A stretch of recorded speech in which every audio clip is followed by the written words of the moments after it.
Do you want to make a positive change? Then reading can be such a useful skill to help you do this.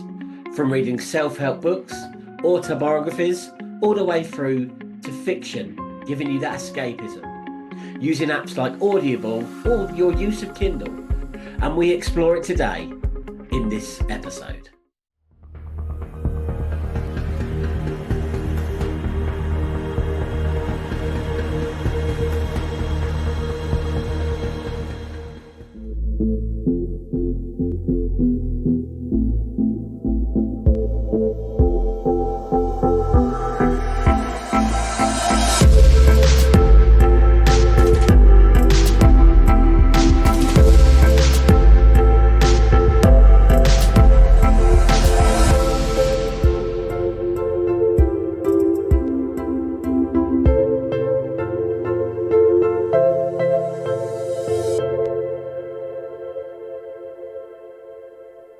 Welcome back to the Inside the Orange podcast. And in this episode, we are going to be talking about reading and the useful effects that it has for supporting positive change. Before that, though, if you have missed our previous episodes, like last week where we talked about organisation and what that means as one of the segments, then please go back, have a look at the playlist and have a look at going back to the organisation episode and anything else you may have missed from us on the Inside the Orange podcast. Now, we are going to get into the conversation about reading in a few moments. As ever, though, before we begin, here is how you can support the podcast and get in touch. At the Inside the Orange podcast, we're about creating positive change through organisation, reading, activity, nutrition, gratitude, and engagement. And you can follow us on YouTube, Instagram at Inside the Orange, on X at Orange Watts, and the Inside the Orange podcast on Facebook. We want you to reach out and help build the community. So that's how you can get in touch and support the podcast. Now we are going to talk about today's episode, and I was lucky enough to sit down with my good friend Kip again, and we talked about the segment that is reading. So yeah, we're going to be talking today about the second letter of Orange. We're going to be talking about reading, and I think reading is something that I've really started to enjoy, and I think reading opens up so much more. When you've read one book, it's almost like going out and finding the next one and things like that. I think so. I'm really kind of passionate to talk about that today. I've got Kit back. He has come back to talk about another subject, so it's brilliant to talk about it with him today. So Kit, yeah, reading. Anything kind of that you're reading at the moment? Really getting into your under your skin and enjoying? Yeah, I mean, as you know, the David Goggins book has been quite inspiring for both of us. So I've just finished that one, his second book, which is very inspiring. As you know, he's was a ex-Navy SEAL. It's just about not making excuses and getting out there and getting on and with exercise and stuff. So what we're reading at the moment, Atomic Habits, I think that's the one we've both done. That's a great book. The one I'm reading at the moment is Running Cheaper Than Therapy. So that's something I've not quite got into yet, back into as I should as my running, but something that I'm planning to do this year. So that's been a good book, one I'm currently reading. Fantastic stuff. Yeah, you mentioned, as I say, David Goggins and James Clear. I think both books you kind of put into my radar actually, and I really got a lot out of that. You Can't Hurt Me was really good, and then the journey for David Goggins on that second one about the old it's one of those that makes you feel anything is possible, isn't it? And I think that's Absolutely, the beauty. I mean, we talk about films, and again, you know, the fantastic films that we can go and see, but there's just something else with a book. Now, we also need to say that we are being a little bit, there's an asterisk with reading, I think we've got to kind of mention, because I think we both like different styles of how we get that information. Absolutely. I've got the paperback book or the Kindle. We're looking at it, the asterisk comes in because you use the different format, and we're more than happy for people to do that. So do you want to tell people where you get your information from the books that I read? Yeah, absolutely. So I'm more of an audiobook kind of guy. So Audible's my best friend. I also have an hour commute to work there an hour there, an hour back. So audiobooks are perfect for me. I just find I connect a little bit better with an audiobook than I do reading. I think you're the opposite. So Yeah, yeah, absolutely. I mean, who'd have thought it? Me not one word spoken to me out loud. It's because I'm too busy saying most of them, I think. That's the normal the problem. But no, and we said this season, if we just tell everyone it's got to be book format, then I think we actually lose 50% of the population because 50% of this call does it differently to the other 50%. So it is yeah, I mean, there's a lot of people who find reading a bit more difficult than listening to an audio. It's an easy, isn't it? It's pop your headphones in if you're going out for a run, going out for a walk, while you're driving on a train. It's just easy, isn't it, to do an audiobook? And it is immense. And I want to talk a little bit about neurodiversity here. So yeah, again, people with dyslexia, they might not get the words off the pages as impactful as you say through Audible and audiobooks. For me, as someone who's autistic, I can't if I'm reading a fiction book, I can't actually imagine what that fiction book is. So I can't ever read fiction. I have to read non-fiction because if I'm thinking about it, a person, I can almost put myself in that person. I can imagine a person going through it. But if you ask me to start thinking of things like Game of Thrones or any book that's kind of more fantasy driven, I don't really know what it looks like. I always come back to the point that Zoe said to me when we watched 50 Shades of Grey at the cinema. Obviously, there are other films we have seen, of course, but we went to watch that film. And she started it. She went, "That's not Christian Grey," when he came on the screen. And I looked at her. I was like, "What?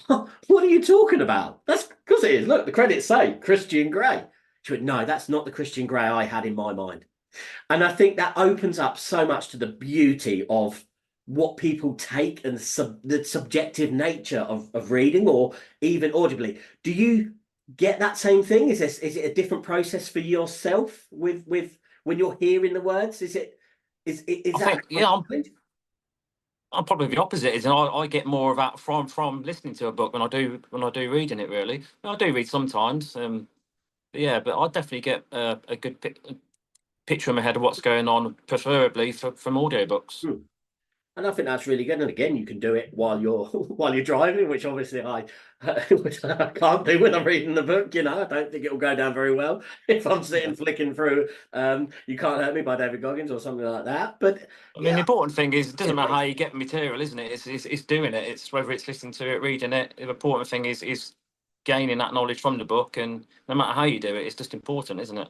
Absolutely. And as I say, what I kind of brought to at the beginning of the conversation was they open up a rabbit hole, don't they? Have you ever found yourself that you finish one book and you almost don't need to go and find what's next? The next one's almost already in your kind of psyche, already starting to be a bit that. Are you And someone? that's part of the good thing about the audiobooks and Audible. Obviously, it brings up the recommended next listen, so you can go down a complete rabbit hole. Fantastic. Um, so yeah, the recommended books section on there is quite good because it obviously follows on from what stuff you've read before and recommends stuff in that genre. So that part of audiobooks is quite good as well. That's fantastic. And thinking about the other six that we've talked about, so think about it from organized. So when you are, and it's very good that you say that Audible comes up with a suggestion. Obviously, in the back of every book, you might get what you might like next or recommended in the same kind of genre, if you like. But what what kind of structure do you have for your reading? Do you have a book list that you feel this is the books I want to read, or is it just naturally as you find them through those recommendations? Pretty much naturally as I find them and what's recommended, and sometimes you go off on a complete tangent and go into something completely different. But yeah, generally I go from what recommended from the previous book I've been reading really. I mean, I what I've Then I'll started pass to it do. on to you. You do, yeah. Very, very true. What I've started to do is if I'm listening to a podcast and a guest that they have on, so I listen to the Tony Robbins podcast quite a lot, and if I hear a guest that's written a book and they start talking and the guest engages me, then I want to kind of go and find their work. And Yeah, then I've done that as well. Yeah. yeah, yeah. And using the notes section on my phone because you can listen and then 10 minutes later something's happened, your train's late, you're running, whatever, and you've forgotten. But just using that notes function to say, go back and have a look at this Yeah, guy. we're so similar in that way. I've got a list of books as well. So books and films, I've got lists of on my phone. So in my notes. Absolutely. That's why organization is key, isn't There it? you To go, planning, those planning lists. the structure. Those lists. But then also, like you said, you've mentioned David Goggins talks a lot about activity in his books. Again, another one of the segments we're going to be talking about. Anything like that that you find interesting? So you do you do a lot of research for books in terms of nutrition and activity, the stuff that you're really passionate about? Absolutely, it's where I've got nearly all my knowledge from these things, isn't it? You start these things, and to gain more knowledge, you read books about it, listen to podcasts, you read articles. Yeah, absolutely, all my knowledge through these things have come through reading, really. Absolutely. And we said this year we're going to focus on doing a book club. Is it? We were going to start recommending books and use our social media to kind of show books out to people. We're going to have some authors on to talk about books that may inspire other people, which I think is really, really important. I've got some people who are going to be coming up in the few episodes time that talk about that.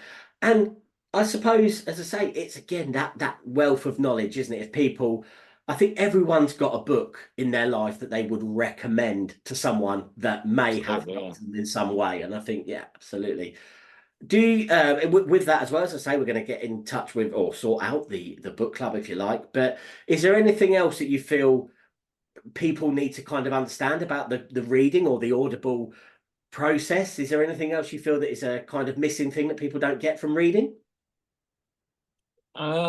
No, I think we've pretty much covered it. It's just getting into it, isn't it? Hmm. Starting with these things and gaining the knowledge and reading books of area that interest you, something you want to gain knowledge about, and whether you do it through audible or reading, whichever format you prefer. It's just getting started and starting to gain that knowledge. Totally agree. And again, yeah, it is about starting, isn't it? I think again, when I started to really focus on reading, I really felt you start one and then you kind of plan another. And it is something, we could doom scrolling through social media, we could look and waste ourselves watching rubbish on the television. But actually, when you're reading a book, you're actually putting knowledge in the right books in the right way. You're putting knowledge into yourself that maybe you didn't know. And I always come away from reading probably feeling different or applying one of the processes in a book. I remember when we were discussing setting this up, and I said I want it to be about making, even if it's just a 1% change in people. And Yeah, you've clearly read James Clear of atomic habits. Yeah, Atomic Habits, but it's true. And I found myself today quoting to a family member I've been supporting, and just saying, make the things unattractive you don't want to do, and make the things that you want to do attractive, like your diet, like the running, like the dog walking, whatever you want to do. It's about doing that and taking that inspiration from those books. So I think we are unearthing a lot. And again, we want to hear from people, don't we? We want people's suggestions of books. yeah, We will take it away and do. And again, I came out of what I was doing for my depression and I jumped into a degree. And I think finding people like Simon Sinek, who's been so important to myself in leadership, all came from reading something that if I'd have gone, do you know what? I can't be bothered to do that. It's easier to do something else without reading, without taking that knowledge in. And it's such an underutilized skill, isn't it, that we don't probably use it enough. is indeed. Yeah, So yeah, so we will be bringing that to you. We'll be talking about more books. We'll be bringing you the book club, and we are going to be introducing you to some fantastic authors who could help you in some way with some of these knowledge of books, and we want you to engage with that. So yeah, I think I'm really looking forward to reading as one of the subjects. absolutely. Yeah, and the book club's been a great idea. So yeah, it's exciting, mate. That one. Yeah, looking forward to it. So, thanks for listening to today's episode about reading. And we are so excited where this can go. We are going to be launching the Inside the Orange book club for this series. We're going to be using that to look at different books, get recommendations in, and have people discuss it. We're going to be talking to authors. The book club is going to be such a big part of this season's podcast. So, we want to hear from you about what you feel could give to that, could do that kind of community spirit aspect of sharing a good book that might help someone else. To do that, though, guys, you need to get in touch with the podcast and we want to hear from you. So, once again, for the final time today, here is how you can follow us and how you can get in touch with the podcast and help share this journey with us. At the Inside the Orange podcast, we're about creating positive change through organisation, reading, activity, nutrition, gratitude, and engagement. And you can follow us on YouTube, Instagram at Inside the Orange, on X at Orange Watts, and the Inside the Orange podcast on Facebook. We want you to reach out and help build the community.